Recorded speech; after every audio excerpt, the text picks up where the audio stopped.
Hello friends, आप सभी का हमारे यूट्यूब चैनल वर्किंग थॉट्स में स्वागत है। आज इस वीडियो में सिद्धू कान्हू के बारे में चर्चा करेंगे और जो हम चर्चा करेंगे वो सिद्धू कान्हू के बारे में इम्पोर्टेंट है और ये संथाल विद्रोह का एक हिस्सा है। चूँकि संथाल विद्रोह हम नहीं पढ़ रहे हैं, सिद्धू कान्हू के बारे में पढ़ रहे हैं, तो जो इम्पोर्टेंट होगा वही इसमें पढ़ेंगे। तो जैसा कि हम जानते हैं कि 1793 ईस्वी में जब लॉर्ड कॉर्नवालिस का टाइम चल रहा था तो उन्होंने क्या किया, एक परमानेंट सेटलमेंट की व्यवस्था लागू की जिसको अस्थाई बंदोबस्त कहा जाता है। ये जो है क्या होता है, एक टाइप का जमींदारी प्रथा को जन्म दिया।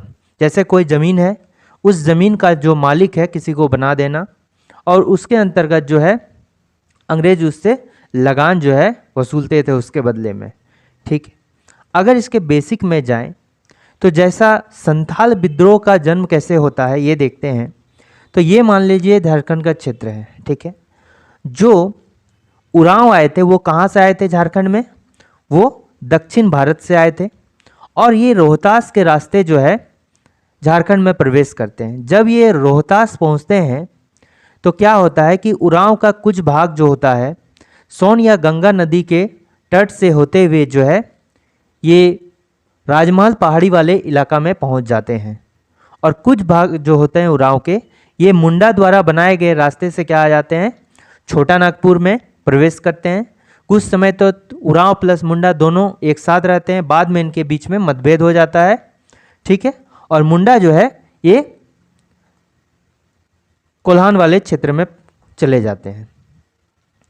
अब देखिए ये जो इलाका है पहाड़ी क्षेत्र में, जो पहाड़ पर रहते हैं और नीचे वाला भाग भी है राजमहल पहाड़ के, उसको तराई का क्षेत्र कहा जाता है। और जो टॉप है वहाँ पे जो उरांव जाते हैं उनको क्या कहा जाता है, पहाड़िया कहा जाता है, राजमहल पहाड़िया।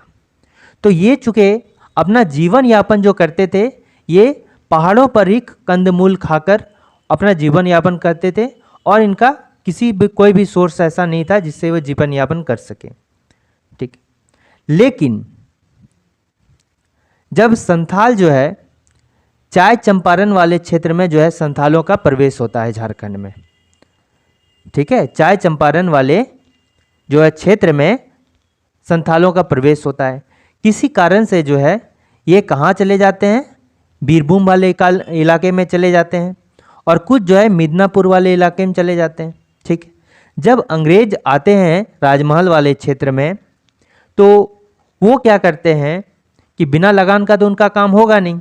चूँकि यहाँ पर पहाड़ी लोग रहते हैं और ये चूँकि पहाड़ पे रहते हैं तो कैसे होगा, लगान किस तरह से वसूला जाए, ठीक है। तो ये क्या करते हैं, ये संथालों को ऑफर करते हैं कि चूँकि संथाल जो है खेती करने में बहुत माहिर होते हैं, ठीक है। संथाल लोग जो है खेती करने में बहुत माहिर होते हैं, इसलिए संथालों के बारे में यहाँ पर क्या अंग्रेज़ों को पता चलता है और ये संथाल को ऑफ़र करते हैं कि आइए हमारे क्षेत्र में और यहाँ पर आप रहिए और खेती करिए, ठीक है। तो यहाँ पर जो है जो तराई वाला क्षेत्र, चूँकि ऊपर तो पहाड़िया लोग रहते थे, संथालों को अंग्रेज को पहाड़िया से कोई फ़ायदा होने वाला नहीं था क्योंकि ये खेती करना जानते नहीं थे। इसीलिए जो है अंग्रेज बीरभूम वाले इलाके से जो है बुलाते हैं। जब बीरभूम वाला जो है संथाल इस तराई वाले क्षेत्र में, राजमहल पहाड़ी का जो निचला क्षेत्र है उसको तराई का क्षेत्र कहा जाता है, जब वहाँ पर बीरभूम वाले जाते हैं तो साथ में ये मिदनापुर वाले संथाल जो है ये भी चले जाते हैं, ठीक है। इन दोनों जगह पर जो है चाय चंपारण से आकर संथाल बसे थे, ठीक है। तो ये दोनों संथाल क्या करते हैं, राजमहल पहाड़ी के तराई वाले क्षेत्र में चले जाते हैं और वहाँ पर चूँकि तराई वाले क्षेत्र में काफ़ी जंगल झाड़ हुआ, उनको साफ करके वहाँ खेती लायक ज़मीन बनाया, अपने रहने लायक ज़मीन की व्यवस्था की, ठीक है। और अंग्रेज़ों को जो है उसके बदले में टैक्स देते थे और काम करते थे, ठीक है। बट धीरे धीरे क्या हुआ, ये जो लॉर्ड कॉर्नवालिस के द्वारा जो अस्थाई बंदोबस्त की व्यवस्था लागू की गई थी पहले, वो इस क्षेत्र में भी लागू हो गया। जब ये लागू हो गया तो जो संथालों के द्वारा ज़मीन बनाया गया था, खेती जिसमें संथाल कर रहे थे, वो तो ज़मींदारों के हाथ में चली गई, जिससे संथालों का अपना कोई यहाँ पर नहीं रहा, हक नहीं रहा, ठीक है। ये सारा ज़मीन किसके हाथ में चले जाता है, ज़मींदारों के हाथ में चला जाता है। अब जमींदार और अंग्रेज मिलकर जो है संथालों पर काफ़ी क्या करने लगे, जुल्म ढाने लगे, बहुत ज़्यादा उन पर शोषण करने लगे। अब इसी कारण से जो है एक तरह से हम कह सकते हैं कि 30 जून 1855 को जो है ये संथाल विद्रोह का यहाँ से शुरुआत हो जाता है। ठीक है, अब जो है एक बात बताते हैं, 1824 में जो है ये दामिने को जो है हम कहा गया। ठीक है, जो मैंने कहा यहाँ पर लिखा हुआ है 1824 में दामने को की घोषणा की गई, वही दामने को कि यहाँ पर आइए और आप खेती कीजिए, उसी को दामने को कहा जाता है। ठीक है, इसी एरिया को दामने को कहते हैं। अब कौन सा एरिया दामने को में आता है उसका सीमांकन कब किया गया, 1832 ईस्वी में किया गया, ये याद रखना है दामने को। ठीक है, जब यहाँ अस्थाई बंदोबस्त लागू हुआ तो पूरा जमीन जो है जमींदारों को मिल जाता है और जिससे जमींदार और अंग्रेज मिलकर संथालों का शोषण करने लगते हैं। यही एक तरह से क्या हो गया कि संथाल विद्रोह का स्टार्टिंग हो गया। अब अगर ठीक है, जब विद्रोह स्टार्ट हो गया तो एक बात, तो इसी इलाका में जो राजमहल वाला क्षेत्र होता है उसमें एक परिवार पल रहा होता है सिद्धो कान्हू का, उसके बारे में पहले जान लेते हैं। चूँकि संथाल विद्रोह में सिद्धो कान्हू का जो है बहुत इंपॉर्टेंट रोल है। तो फैमिली में इसके कौन कौन थे सिद्धो कान्हू में, पहले तो सिद्धो कान्हू के जो फादर थे उनका नाम था चुन्नी मांझी। उनके जो सिद्धो कान्हू लोग जो है 4 भाई बहन थे, 6 भाई बहन, अगर टोटल हम बोले तो 6 भाई बहन, जिसमें से 4 भाई थे और 2 बहन थे। ठीक है, तो भाइयों का नाम क्या था, सिद्धो, कान्हू, चांद, भैरव, और बहन का नाम क्या था, फूलो और झानू। ठीक है, सिद्धो का जन्म याद रखना है 1915 ईस्वी में, कान्हू का जन्म 1920 ईस्वी में, चांद का जो जन्म है 1925 ईस्वी में और भैरव का जन्म 1935 ईस्वी में। ये 4 डेट हमको याद रखना है। कैसे याद रखेंगे, ये देखिए 1915 पहले याद रखते हैं सिद्धो का जन्म, फिर 5-5 करके यहाँ तक बढ़ा देते हैं, फिर अंतिम वाले में 10 बढ़ा देंगे। ठीक है, इसमें एक इम्पॉर्टेंट है, जो सिद्धो की पत्नी थी सुमी, वो उनका इम्पॉर्टेंट रोल है संथाल विद्रोह में। ठीक है, यहाँ तक तो समझ में आ जा रहा है। नेक्स्ट देखते हैं। अब देखिए समय हो रहा है 30 जून 1855, जो कि संथाल विद्रोह के तौर पर माना जाता है। ये समय था जब भोगनाडी, चूँकि एक बात याद करना है, जो सिद्धो कान्हू का बर्थ प्लेस है, सिद्धो कान्हू, चांद, भैरव, इन सभी का जो बर्थ प्लेस है ये कहाँ पर है, विलेज जो है, गांव है भोगनाडी। और एक इम्पॉर्टेंट पॉइंट है कि भोगनाडी को जो है अभी हाल में झारखंड में शहीद ग्राम स्थल योजना लागू किया गया है, उसमें जो है भोगनाडी को भी शामिल किया गया है। ठीक है, 30 जून 1855 को क्या होता है कि सिद्धो कान्हू जो है, जो अपना बर्थ प्लेस है भोगनाडी, वहाँ पर एक मीटिंग करते हैं और उस मीटिंग में जो है लगभग 400 गांव के लोग जमा होते हैं और ऐसा माना जाता है कि 400 गांव के लोगों की संख्या जो है 20,000 से भी ज़्यादा की भीड़ थी वहाँ पर। ठीक है, ऐसा माना जा रहा है कि लगभग 20,000 से भी ज़्यादा था, ऐसा माना गया है। ठीक है, तो वहाँ पर मीटिंग होता है और वहीं पर सिद्धो के द्वारा जो है एक नारा दिया जाता है, करो या मरो अंग्रेजों हमारी माटी छोड़ो। ये नारा इंपॉर्टेंट है, याद रखना है, करो या मरो अंग्रेजों हमारी माटी छोड़ो। ठीक है, इस मीटिंग में, ये मीटिंग इसलिए कराया जाता है कि ये संथाल विद्रोह की एक तरह से शुरुआत है। ठीक है, ऐसा वहाँ पर माना जाता है, उस मीटिंग में ऐसा समझना है सबको, ऐसा मान्यता दिया जाता है कि ऐसा समझना है कि आज से अंग्रेज़ों का शासन जो है ख़त्म हो जाता है और हमारा यानी कि संथालों का जो है शासन शुरू होता है।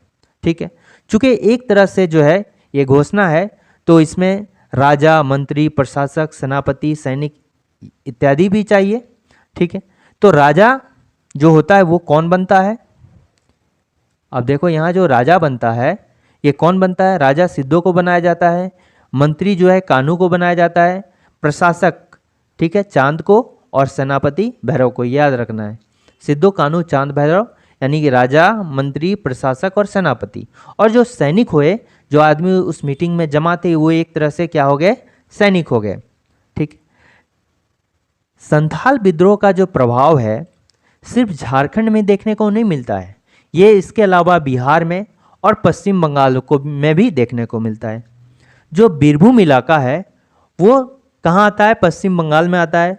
उस इलाके में भी संथाल विद्रोह हुआ था और वहाँ पर जो है रंगा ठाकुर नाम के एक व्यक्ति थे, उन्होंने इस विद्रोह को जो है काफ़ी सपोर्ट किया था। ये बात याद रखना है, ठीक है। अब समय आता है कि 11 जुलाई 1855 को, या एक डेट याद रखना है, इस में जो है अंग्रेजों के द्वारा जो है, चूँकि संथाल विद्रोह एक तरह से शुरू हो गया, तो इसी के कारणवश जो है अंग्रेजों का हमला होता है, ठीक है। और लगभग अंग्रेजों के हमला में 200 लोगों की मृत्यु हो जाती है, ठीक। तो 11 जुलाई 1855 को जो अंग्रेजों का हमला हुआ था, चूँकि सिद्धो कानू के अगेंस्ट में उनको मारने के लिए या पकड़ने के लिए उन पर हमला किया जाता है, लेकिन जिस जगह पर हमला होता है वहाँ से सिद्धो कानू पहले नहीं मौजूद होते हैं, इसलिए वो बच जाते हैं। लेकिन इस हमला में जो है उनके पिता, क्या नाम है उनका, चुन्नी मांझी की हत्या कर दी जाती है, ठीक है। उसके बाद जो है इस विद्रोह, चूँकि ये विद्रोह हो गया, तो इसी के भय से जो है भागलपुर में क्या कर दिया जाता है, एक मार्शल लॉ लगा दिया जाता है, ठीक है। मार्शल लॉ लगा दिया जाता है, चूँकि सिद्धो कानू पर जो है पकड़ने में पुरस्कार भी थे। अगर जो सिद्धो कानू को पकड़ेगा और उनको हैंडओवर करेगा या फिर उनके बारे में जो सूचना देगा, तो उसको अंग्रेजी हुकूमत जो है क्या करेगी, पुरस्कार देगी, ठीक है। अब इम्पोर्टेंट क्या है, एक है तात्कालिक कारण कि संथाल विद्रोह जो है एक्चुअली में स्टार्ट कैसे होता है। चूँकि जो अंग्रेज थे वो भागलपुर से लेके बर्दवान तक जो है ट्रेन का ट्रैक बिछा रहे थे, यानी कि ट्रेन की जो पटरी होती है वो बिछा रहे थे, और उसमें जो मजदूर के तौर पर काम पर लगाया गया था, किसको लगाया गया, संथालों को लगाया गया। और संथाल को एक बंधुआ मजदूर की तरह लगाया गया, संथाल को ज़बरदस्ती लगाया गया। जो संथाल उसमें काम नहीं करना चाहते उनको पकड़ पकड़ के उसमें काम पर लगा दिया गया, ठीक है। तो एक तरह से जो रेलवे के ठेकेदार थे, वहाँ इंजीनियर थे, वो सभी जो है क्या कर रहे थे, संथालों का शोषण कर रहे थे, बहुत ज़्यादा शोषण कर रहे थे। यहाँ तक तो ठीक था, बीच में जो संथाल की औरतें हैं उनको ठेकेदार ने क्या कर दिया, बंधक बना लिया। तो बंधक बनाने के कारण जो है एक तरह से संथाल लोग आक्रोशित हो गए और उन पर विद्रोह कर दिया, आक्रमण कर दिया, ठीक है। तो ये जो है एक तात्कालिक कारण बन जाता है, इससे संथाल और ज़्यादा नाराज़ हो गए, ठीक। अब देखिए संथाल विद्रोह का जो प्रसार होता वो कैसे हुआ।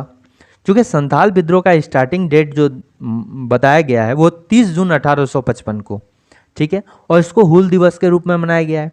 तो संथाल विद्रोह जो स्टार्ट किया तो उसका कैसे प्रसार जो है उसको कैसे बताया गया कि संथाल का विद्रोह आरंभ हो चुका है। चूँकि एक सिंबल के तौर पर क्या है, साल की टहनी के साथ डुगडुगी बजाकर जो है इसका आरंभ किया गया था, ठीक है। ये इसका सिंबल था कि संथाल विद्रोह स्टार्ट हो चुका है, ठीक। एक इम्पॉर्टेंट घटना को याद रखना है कि एक साहूकार थे, उन्होंने क्या किया कि एक जो संथाल आदिवासी है उनका नाम है विजय मांझी, उन पर चोरी का आरोप लगाकर जो है उनको जेल भिजवा दिया। और जो उस विजय मांझी को गिरफ्तार किए थे दरोगा महेश लाल, उनका नाम है महेश लाल दत्त, ठीक है, उनके द्वारा जो है उनको गिरफ्तार किया है। चूँकि विजय मांझी को जो है बहुत प्रताड़ित किया जाता था, उसी से उसकी जो है मृत्यु हो गई जेल में 7 जुलाई 1855 को। तो जब उसकी मृत्यु हो गई तो संथालों को ये बात सही नहीं लगा और संथाल ने क्या किया कि दरोगा पुलिस वालों पर जो है हमला कर दिया और वहाँ पर महेश लाल दत्त के साथ जो है 9 पुलिस वालों की हत्या कर दी। क्योंकि चांद के द्वारा जो है उनका गला काट लिया जाता है, कब, 7 जुलाई 1855 को, ठीक है। जब ये घटना होता है तो उसके बाद जो है 11 जुलाई 1855 को जो है अंग्रेज़ों के द्वारा हमला कर दिया जाता है, ठीक है, फिर से हमला कर दिया जाता है और उसी में 200 लोगों की मृत्यु होती है, ठीक। अब देखिए सिद्धो कानू चांद भैरव, तो सिद्धो कानू चांद भैरव जो है, सिद्धो की मृत्यु कैसे होती है, ये फांसी देने की वजह से होती है। और इनको फांसी कहाँ पर दिया गया, इनको फांसी जो है बरहेट में दिया गया है। और किस पेड़ पर दिया गया है, बरगद के पेड़ पे, ठीक है। और ये समय कब का है, ये दिसंबर मंथ 1855 महीने का, उस समय पर जो है इनको फांसी दी जाती है 5 दिसंबर 1855 को, ठीक है। उसके बाद चांद भैरव की बारी आती है। चांद भैरव को जो है गोली मार दिया जाता है, कहाँ पर, बरहेट में जो है गोली लगने से इनकी मृत्यु हो जाती है। तो बचा कौन? सिद्धो, चांद भैरव तो मृत्यु हो गई उनकी। अब बचे कान्हू। कान्हू को जो है फरवरी 1856 को जो है जामताड़ा के क्षेत्र से गिरफ्तार कर लिया गया और उनको जो है उनके जन्म स्थल भोगनाडीह ले जाया गया। वहाँ पर उनको फांसी दे दी गई। अब इनके फांसी का डेट अगर पूछा जाए तो 23 फरवरी 1856 को जो है कान्हू की जो है डेथ एनिवर्सरी है। अब देखिए संथाल विद्रोह के बहुत सारे नाम हैं। क्या क्या नाम है? संथाल विद्रोह को खूनी विद्रोह भी कहा जाता है, इनको हूल विद्रोह भी कहा जाता है, इसलिए 30 जून 1855 को हूल दिवस के रूप में मनाया जाता है। कार्ल मार्क्स ने एक स्टेटमेंट दिया कि संथाल विद्रोह को लेकर कि संथाल विद्रोह जो है भारत की प्रथम जनक्रांति के तौर पर जाना जाता है। ठीक है, संथाल विद्रोह को एक मुक्ति आंदोलन के तौर पर भी माना जाता है। तो ये इम्पॉर्टेंट फैक्ट हैं सिद्धू कान्हू के रिलेटेड जो आने वाले एग्जाम्स के लिए बहुत इंपॉर्टेंट है। Thanks for watching working thoughts.